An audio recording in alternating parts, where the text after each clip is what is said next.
خب یه سلام میکنیم خدمت دوستایی که گفتن چرا قیمت مرتب کننده کلینیک توی آنلاین شاپ ها خیلی پایین تره. ما یه دونه از آنلاین شاپ خریدیم، حالا اسم آنلاین شاپ رو نمیاریم، فقط برای اینکه بخوام برای شما توضیح بدیم که قضیه چیه.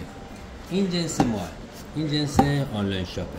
حالا اگر حضوری تشریف بیارین اینجا ببینید که جعبه کلینیکی ماتی مبهمی روی جعبهش هست، با اینکه مثلا یه کوچولو برق میزنه ولی در این حال ماته.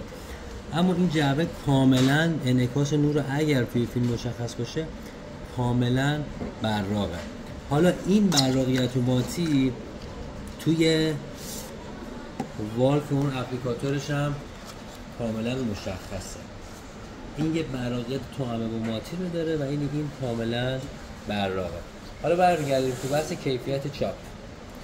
بحث کیفیت چاپ رو ببینید. این کیفیت چاپ اصلیه، این کیفیت چاپ آنلاین شاپ.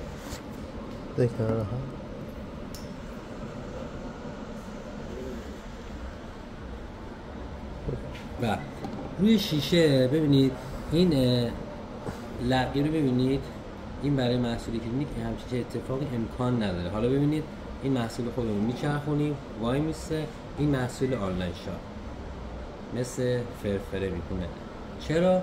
چون فضای پشتش برجسته است، اون کیفیت کلینیک رو نداره. آن بفرستیم برای کسایی که از آنلاین شاپ زیاد خرید میکنن.